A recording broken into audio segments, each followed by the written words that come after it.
오늘 우리에게 주시는 하나님의 말씀은 고린도후서 13장 11절에서 끝절까지 13절까지 말씀입니다. 고린도후서 13장 11절에서 13절까지 말씀을 같이 보도록 하겠습니다.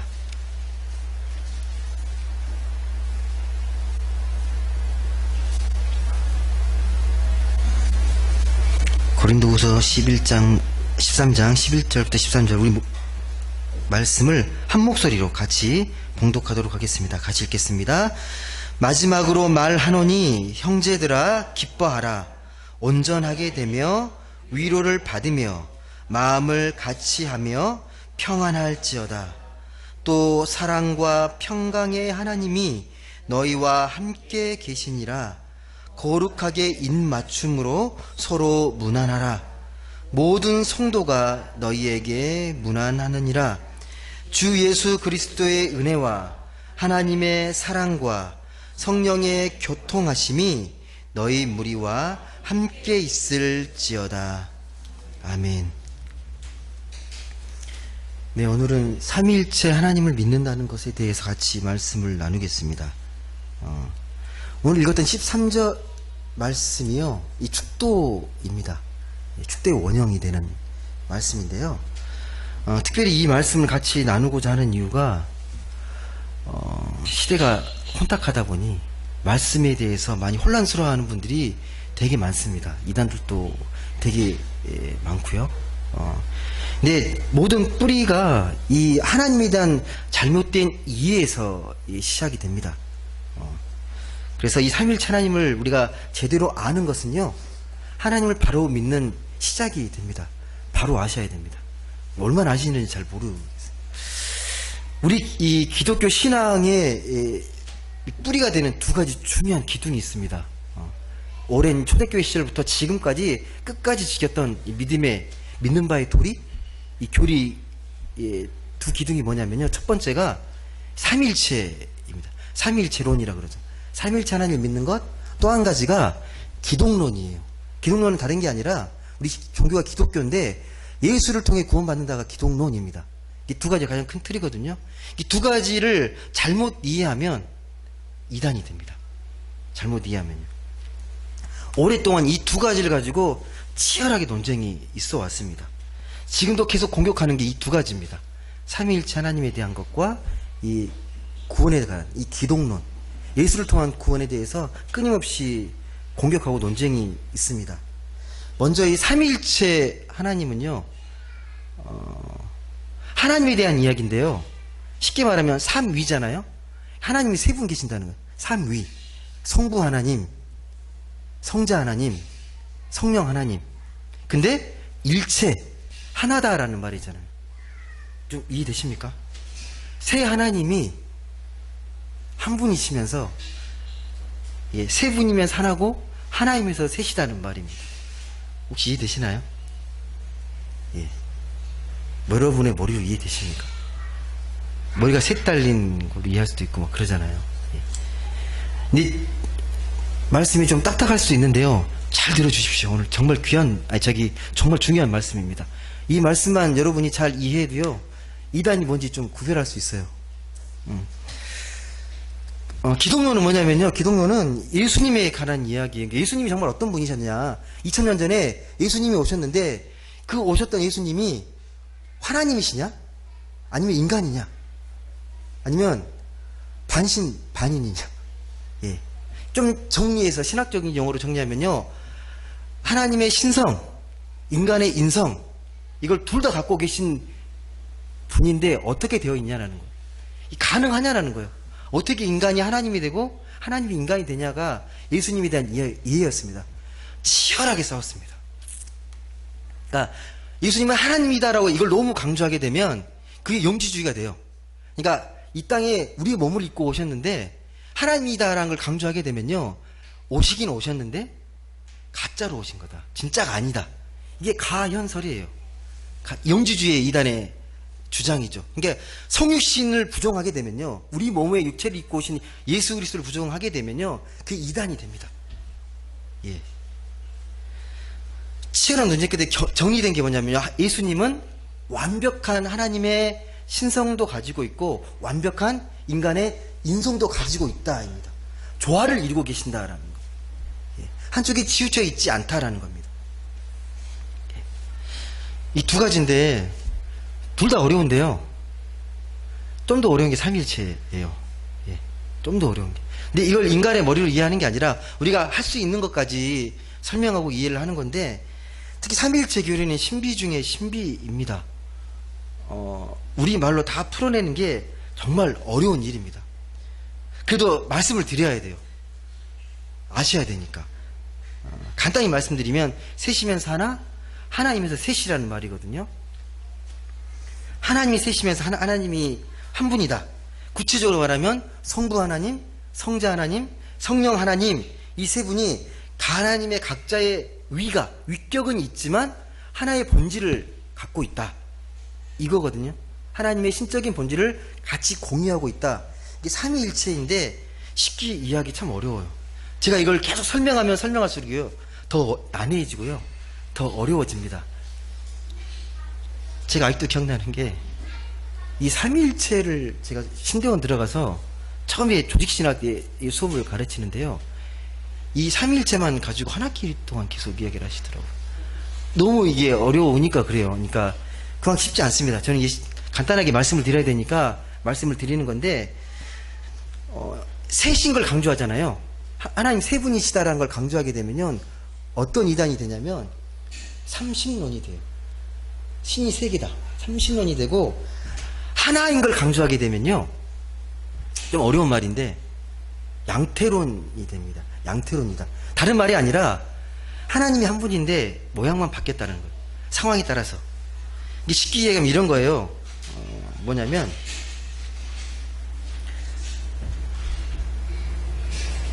제가 남잔데 저기 뒤에는 희성이나 서하나 리아한테는 아빠잖아요.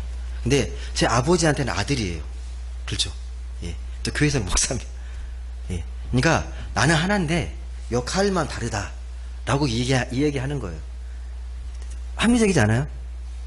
이렇게 이해하면 2단이라니까요. 근데 2단이라고 그렇게 이해하시면요. 예. 처음부터 이 삼위일체 교리가 있었을까요? 예수님이 오시고 초대교회 시절에 이런 삼위일체 뭐 이런 기독론 이야기가 있었을까요? 없었습니다. 그냥 예수 믿고 구원받는다라는 거에 대한 단순한 믿음이었는데, 세월이 흐르면 흐를수록 다양한 막 이야기들이 막 나오는 거예요. 하나님이 어떤 분이시다, 예수님이 어떤 분이시다, 다양하게 논리적으로 이 헬라 철학을 이용해서 막 이야기하다 보니까 이단 사설이 막 난무해지기 시작한 거예요. 예, 다 정교한 논리들을 갖고 있습니다. 자기가 메시아라고 외치는 사람도 있고요. 이게 이래서는 안 되겠다 싶어서 초대교회 감독들이 이제 회의를 하기 시작하는 거죠. 이런 이단들을 하나하나씩 정리해 나가기 시작한 겁니다. 말씀을 통해서 체계적으로 연구하면서 왜 이단인지, 하나님이 어떤 분이신지, 예수님이 어떤 분이신지를, 그 믿음의 가장 틀을 정리한 게 삼위일체, 이거 기독론입니다. 그래서요, 뭐 교파가 다르고 교단이 다르고 신앙의 색깔이 다르더라도요, 이 두 가지를 부인하는 건 이단입니다. 삼위일체를 부인하고 예수님의 그리스도론을 부인하게 되면요, 이건 이단이 됩니다. 이 두 가지는 공통적으로 동의하는 내용입니다. 이걸 잘 아셔야 돼요. 두 가지. 제가 이렇게 말해도 그렇게 말씀하시는 분이 계셔요. 그냥 하나님 잘 믿으면 되지. 복잡하게 뭐 삼위일체 이야기하고 뭐 기독론 이야기하고 뭐가 필요하냐. 우리 신앙 생활하는데 직접적인 뭐 관련도 없는 것 같은데 그걸 굳이 이해할 필요가 있냐라고 말씀하시는데요. 아닙니다. 관련이 있습니다. 그리고 예배 드릴 때, 찬송할 때요, 성부, 성자, 성령의 이름으로 성령을 불러요. 그렇죠. 그리고 축도할 때 그냥 하나님 이름으로 축도하는 게 아니고요, 삼위 하나님으로 축도합니다. 다 이유가 있습니다. 아무튼 이 삼위일체에 대한 논쟁은 되게 오랫동안 이어져 왔는데요, 우리 인간의 말과 언어로 다 담아낼 수 없습니다. 그만큼 신비입니다. 근데 우리가 알고 이해하는 만큼은 잘 알고 계셔합니다. 오랫동안 이 삼위일체를 이야기하면서 정리한 게 큰 원리가 세 가지입니다. 세 가지. 제가 써드리면 좋겠는데 제가 말씀 못 드렸네요. 첫 번째가 뭐냐면요, 하나님은 유일한 분이시다라는 거예요. 첫 번째 원칙이요. 삼위일체 하나님의 첫 번째 원칙. 하나님은 유일한 분이시다. 두 번째는 성부, 성자, 성령, 삼위는 각각 온전하신 하나님의 신적인 본질을 공유한다. 마지막 세 번째는 이 삼위 하나님은 상호 인격적인 교류하면서 관계를 갖는다. 이 세 가지 원칙입니다. 기억하시겠죠? 다시 한번 따라해 보세요. 꼭 이게 너무 중요한 거기 때문에. 예, 하나님은 유일한 분이시다. 하나님은 유일한 분이시다. 두 번째, 성부, 성자, 성령, 삼위는 성자, 성령, 삼위는 온전하신 하나님의 신적인 본질을 공유한다. 세 번째, 삼위 하나님은 상호 인격적인 관계를 갖는다. 기억하시죠? 세 가지 원칙입니다. 하나님은 유일한 분이시고, 삼위 하나님 어떻나? 예, 온전하신 신적인 본질을 공유하신다. 세 번째는요, 삼위 하나님은 서로 인격적인 관계와 교류한다. 이 세 가지가 삼일체의 가장 중요한 원리 원칙입니다. 조금만 더 깊게 들어갈게요. 왜 이단이 되는지, 삼위일체에 대한 이해를 하면서 셋을 강조하면 제가 삼신론이 되고, 하나를 강조하면 제가 양태론이라고 말씀드렸는데요. 삼신론이 뭐냐면 이런 거예요. 그러니까 성부 하나님은 세상을 창조하신 역할을 했고, 성자 예수님은 무슨 역할을 했다? 우리를 구원하는 역할을 했고, 성령 하나님은 새로운 생명을 부여하는 역할로 했다. 이렇게 각각 독립해서 분리해서 이해하는 겁니다. 여러분도 그렇게 이해하시죠?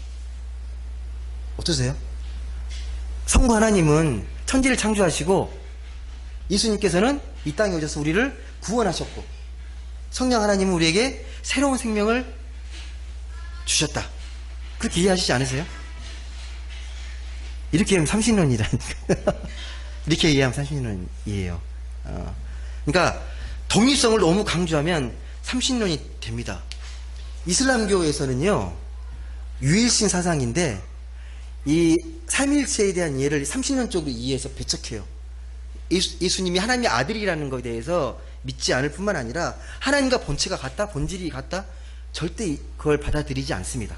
이슬람 신앙이 그렇습니다. 왜 이단이 될까요? 창세기 말씀에 하나님이 천지를 창조하실 때요, 삼위 하나님이 함께 창조하신 겁니다. 잘 보세요. 혼자 하신 게 아니에요. 구원 사역도요, 세 분이 함께 하셨어요. 삼위 하나님께서 함께 하신 사역입니다. 단독으로 하신 게 아닙니다. 하나를 강조하면 제가 양태론 이단이라고 그랬는데요. 쉽게 이해하면 이런 거예요. 이 물의 구조가 H2O잖아요. 물이, 이렇게 고여있으면 액체고, 마르면 수증기가 되고, 얼리면 얼음이 되잖아요. 근데 H2O라는 본질은 같은데, 이렇게 모양이 다르다. 모양이 바뀐다라는 게, 이게 양태론이에요. 하나인데 가면을 쓰듯이 상황에 따라서 바뀐다라는 게 양태론 이단이에요. 여러분, 이게 왜 잘 이해하는 게 중요하냐면 이단들이 이걸 이용하거든요. 이단들이요. 여러분 잘 아시는 신천지 같은 경우가, 이만희 교주 같은 경우가 이걸 이용해요. 구약의 시대는 하나님이 역사하셨고, 신약 시대에는 예수님이 오셔서 구원을 이끌어갔다. 지금 그리고 앞으로는 보혜사격 성령 이만희가 자기 자신이 이끌어가는 구세주다라고 말하는 거예요. 이게 양태론 이단이에요. 예, 자기 하나님이라고 말하는 모양을 바꿔서. 예. 그래서 이야기합니다. 그 외에도 다양한 이단들이 있어요. 그 삼위일체에 관련된 이단들. 어떤 것도 있냐면요, 예수님이 이 땅에 태어나셨는데 하나님의 아들로 태어나신 게 아니고 인간의 아들로 태어나셨는데 너무 종교적으로 탁월하고 도를 깨달아서 신의 경지에 이르는 거예요.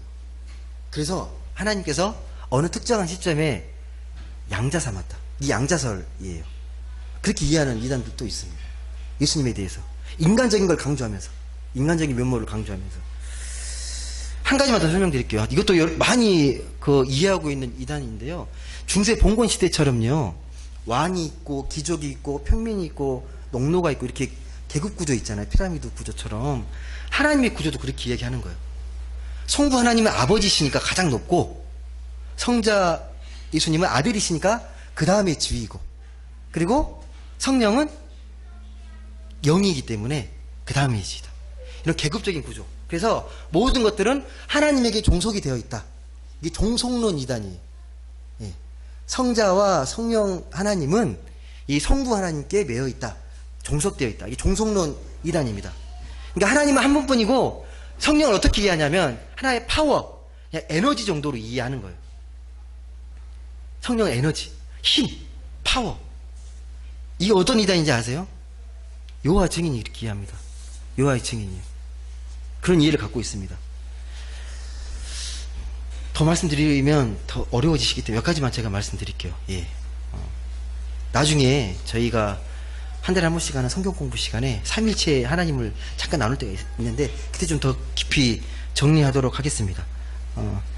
오늘 말씀에 다시 돌아와서요. 말씀에 보시면 오늘 이 쓴 바울의 편지가요. 고린도 후서입니다.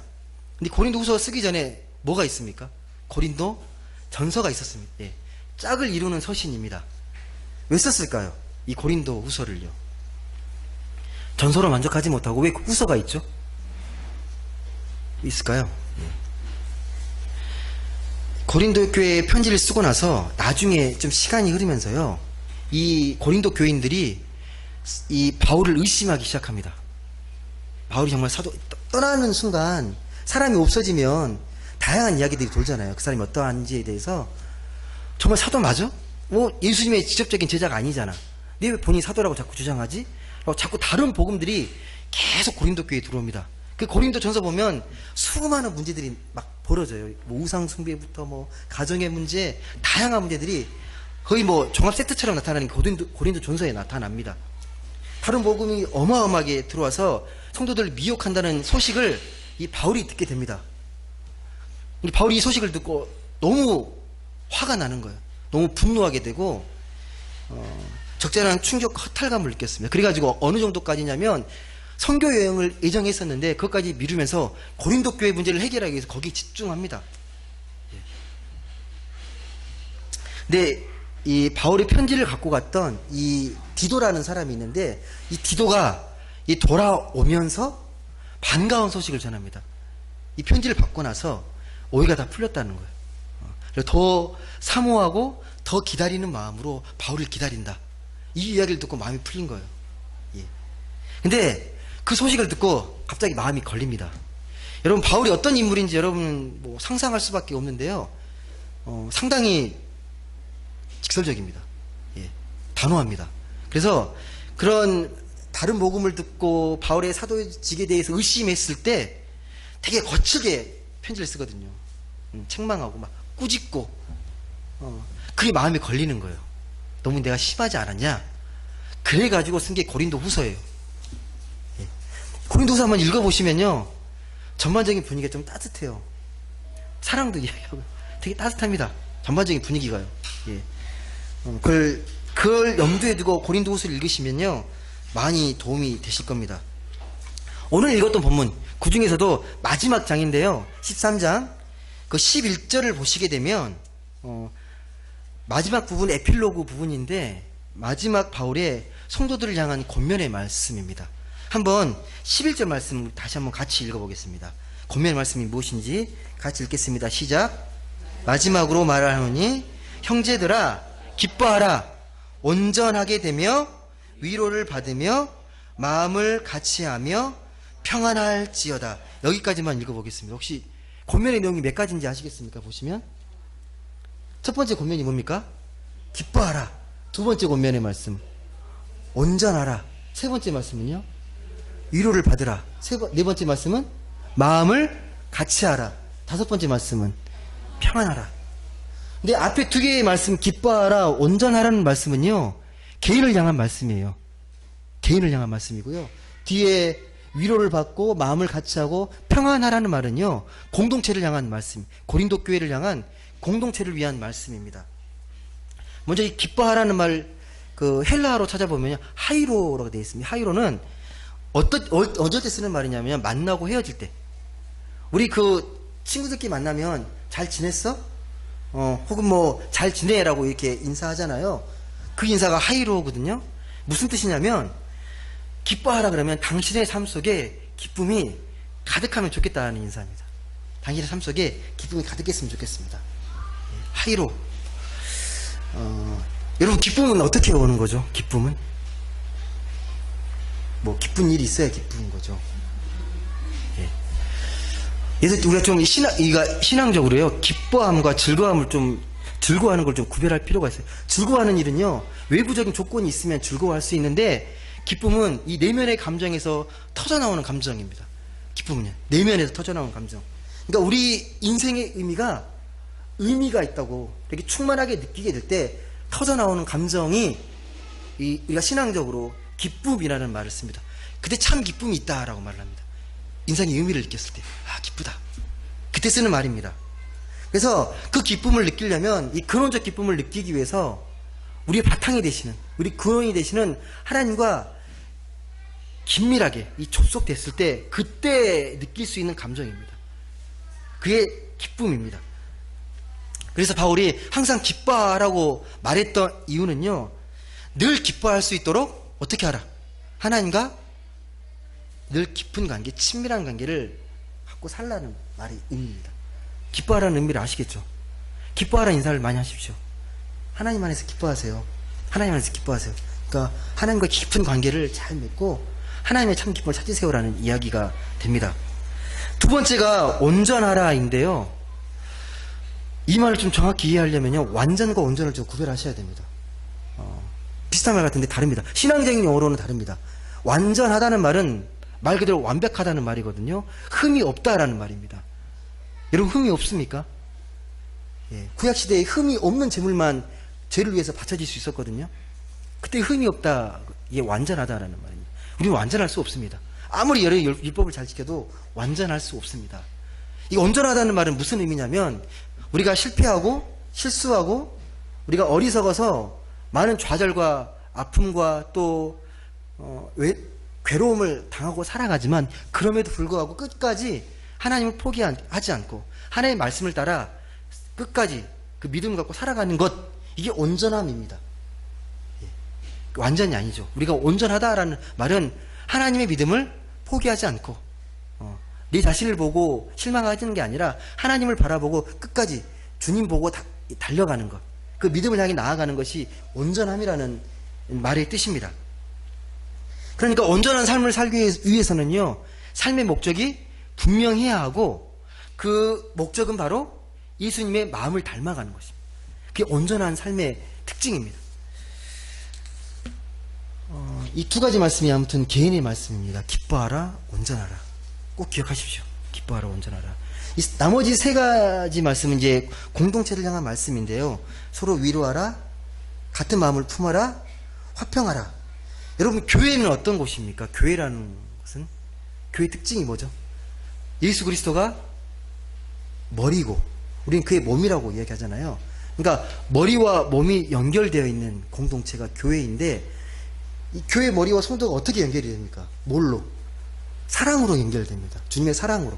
그냥 연결되는 게 아니라, 그때 나타나는 현상이 위로하고 같은 마음을 품게 되고, 그리고 평안하게 되는 일이 나타난다는 겁니다.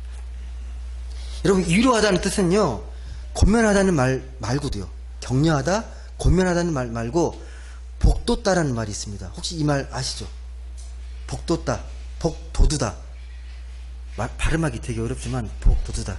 이 두 가지 합성어예요. 복 플러스 돋우다.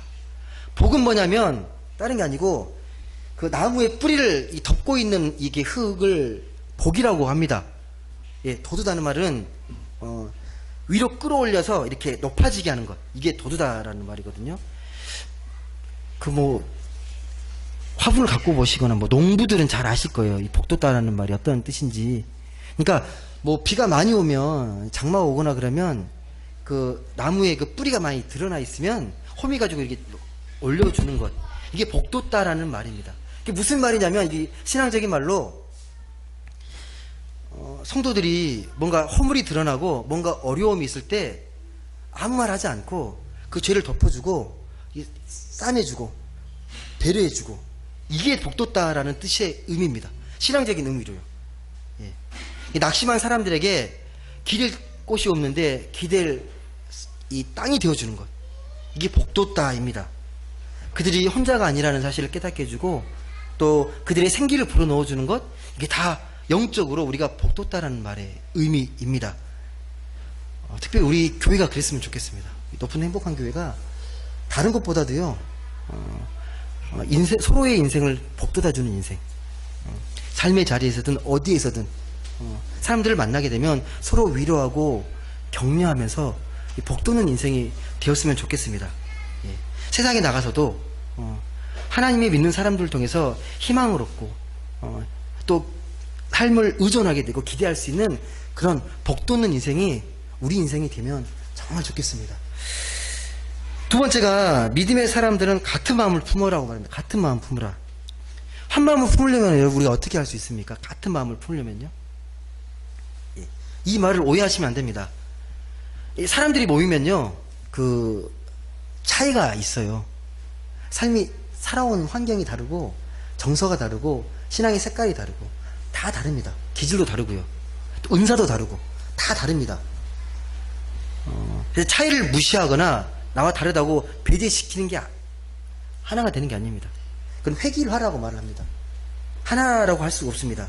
꽃밭에 이 여러 꽃들이 피었으면 되게 아름답잖아요. 다양한 꽃들이 조화를 이루니까 되게 아름답거든요. 근데 하나만 피고 있으면 처음에는 막 예쁘게 여길 수 있을지 모르겠지만 단조로워요.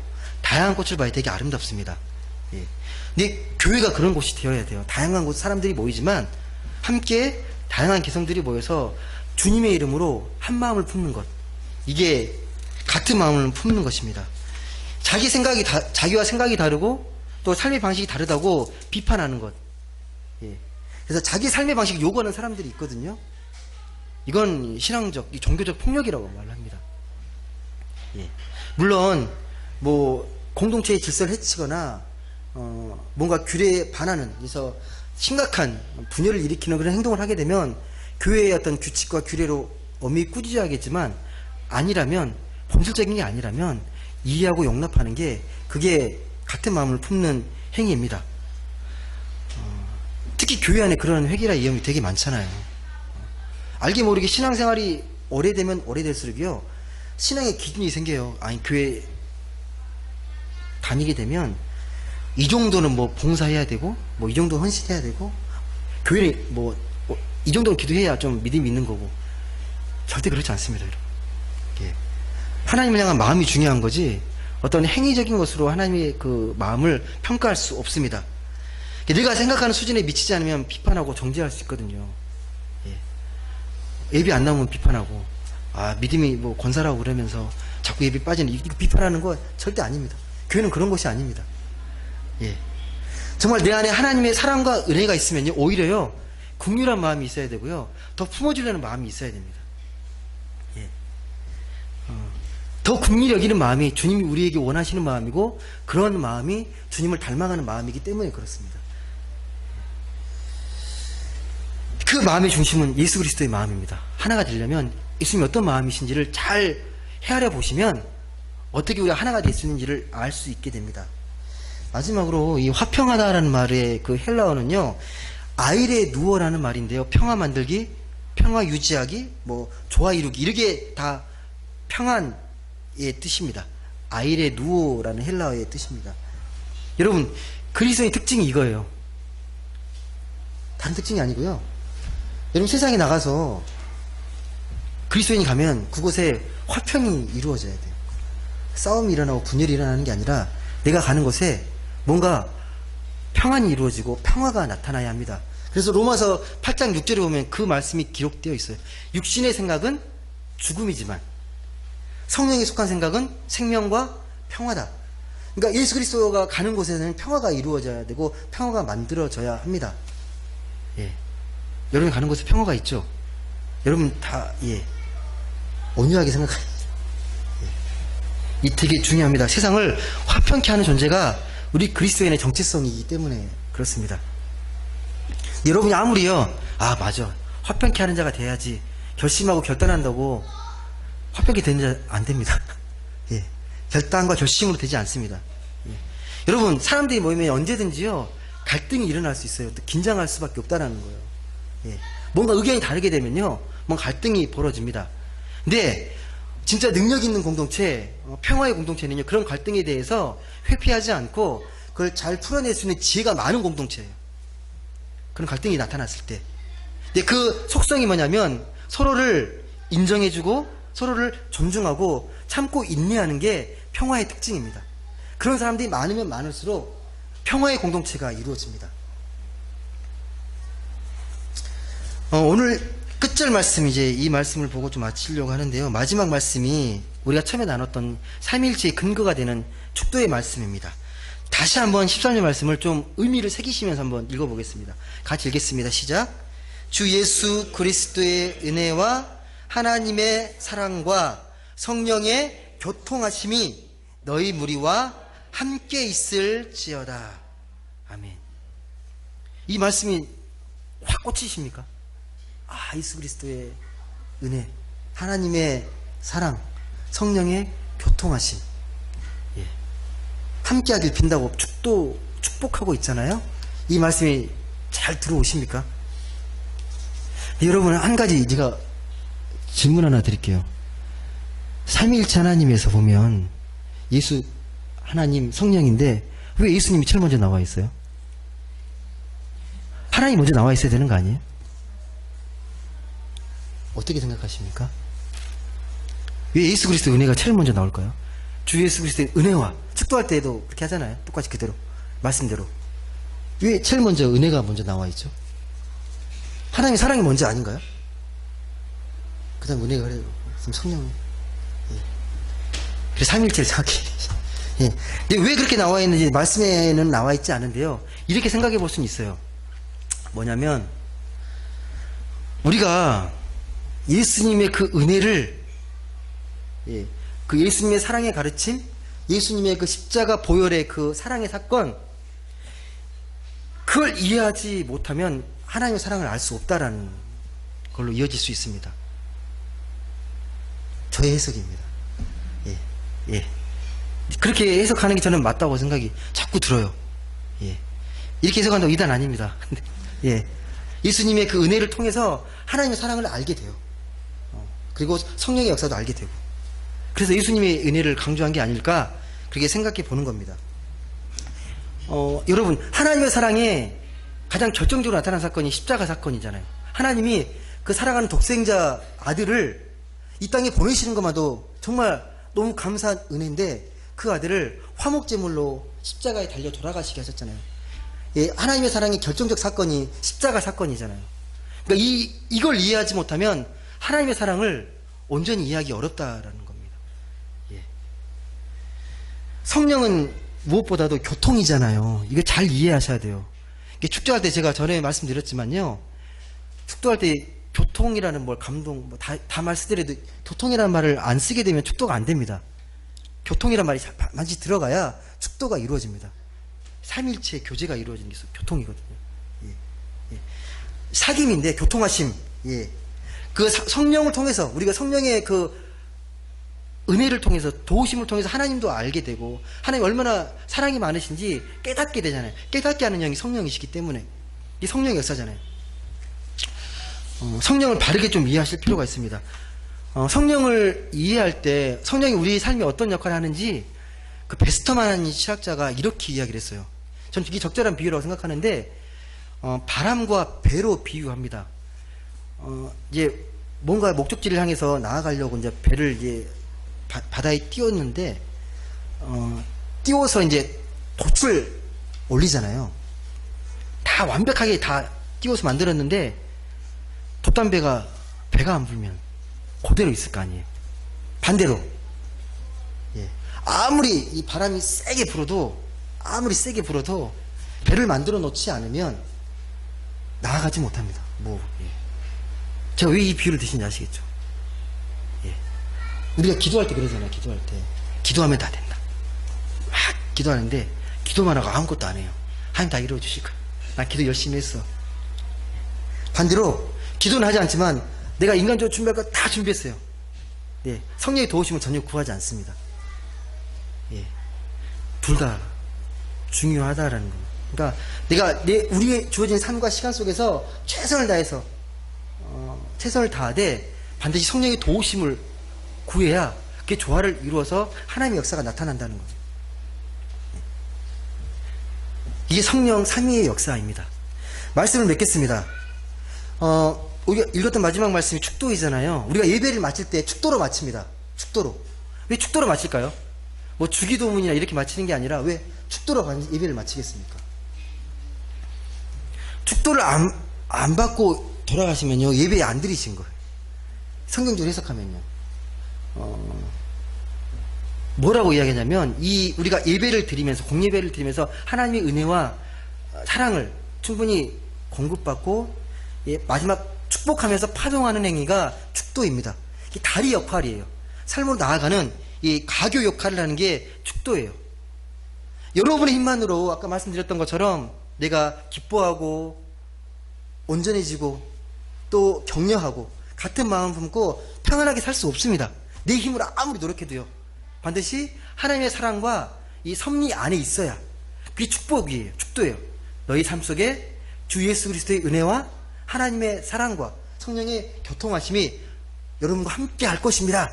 그 말씀을 듣고 그 파송의 말씀을 듣고 나아가는 겁니다. 이게 다리의 역할입니다. 여러분, 이번 한 주 동안도요, 이 주님의 은혜, 하나님의 사랑, 이 성령의 교통하심, 이 삼위일체의 역사를 우리가 온전히 좀 깨닫고, 이게 하나님께서 역사하는 방식이잖아요. 우리 관계 맺는 방식이 삼위일체 하나님이시니까 그 하나님을 우리가 온전히 믿고 이 세상 가운데 평화를 이루어 가시는 분들이 되셨으면 좋겠습니다. 그래서 우리의 삶이 더욱더 참 기쁨과 평안과 행복 속에 온전한 삶을 살아가는 우리 모두가 되시길 주님의 이름으로 간절히 소망합니다. 기도하겠습니다.